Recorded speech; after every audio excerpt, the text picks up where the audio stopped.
vient en France pour repartir avec un énorme chèque. Overdose de Zelensky et de la clique macroniste. C'en est assez de ce cirque insupportable. Chaque fois que ce type pose le pied en France, il repart avec nos millions, laissant les Français se démerder avec leurs problèmes. Et là, tenez-vous bien, Macron et Zelensky signeront vendredi 2 accords avec à la clé 650 millions d'euros de prêts et de dons à Kiev. Tout ça pourquoi? Pour soutenir les infrastructures critiques énergétiques visées par la Russie. Mais bordel, à chaque fois qu'il passe par ici, c'est la caisse de l'État qui trinque. Mais évidemment, ce n'est jamais suffisant pour ces rapaces. Emmanuel Macron veut lui fournir des Mirage 2000. Oui, vous avez bien entendu, des Mirage 2000. Il fait franchir un pas immense au soutien militaire apporté par Paris à Kiev face à l'invasion russe. On nous bassine avec cette rumeur depuis des mois, et même si elle était démentie par les responsables français, voilà qu'elle devient réalité. Ils nous prennent vraiment pour des abrutis, c'est affligeant. Et ce n'est pas tout. Macron propose encore de former des soldats ukrainiens. 4500 exactement. Mais regardez le culot de ce type. Il ose dire qu'il n'est pas en guerre contre la Russie, mais ces soldats ukrainiens, ils vont être formés pour quoi? Pour combattre, pour tuer du russe. Et les Mirage 2000, ils ne vont pas distribuer du pop-corn, ils vont lancer des missiles. C'est un scandale absolu. Macron, avec son sourire de faux cul et ses discours de pacotille, nous fait croire qu'il agit pour la paix et la stabilité. Mais c'est du pur foutage de gueule. Ses actions montrent clairement qu'il alimente le conflit, qu'il envoie des armes, qu'il forme des soldats pour aller tuer. La France s'écroule sous les crises économiques,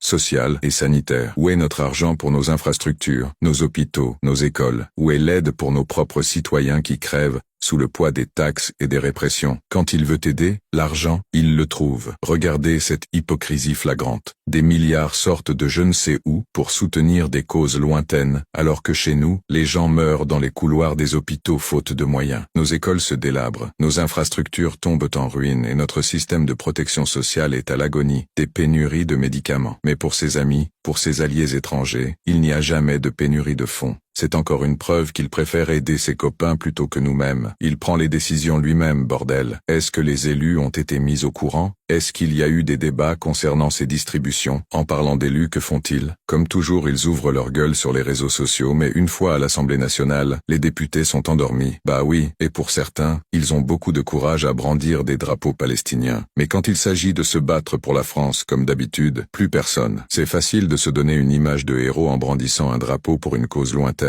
Mais où sont-ils quand il s'agit de défendre nos propres citoyens? Où sont les grands discours, les actions flamboyantes pour nos agriculteurs qui se suicident, pour nos policiers à bout, pour nos enseignants en burn-out? Où est leur courage quand il faut affronter Macron et sa clique pour défendre les intérêts des Français? Macron dilapide notre argent, nos ressources, pour une guerre qui ne nous concerne même pas directement. Il joue les grands stratèges, mais c'est un escroc, un manipulateur. Il se fiche complètement des besoins criants de son propre peuple. C'est une trahison pure et simple. Et la transparence, parlons-en. Tout est fait dans l'ombre, sans aucune consultation publique. Les Français sont mis devant le fait accompli, forcés de financer indirectement une guerre qui ne les concerne pas. C'est une honte monumentale. Alors oui, overdose de Zelensky et de la clique macroniste. Il est temps de remettre les pendules à l'heure. C'est une honte nationale. Chaque euro envoyé à l'étranger est un euro de moins pour nos écoles, nos hôpitaux, nos services publics. Chaque soldat ukrainien formé est une ressource en moins pour nos propres forces armées. Chaque Mirage 2000 envoyé là-bas est un pas de plus vers la ruine de notre propre défense nationale.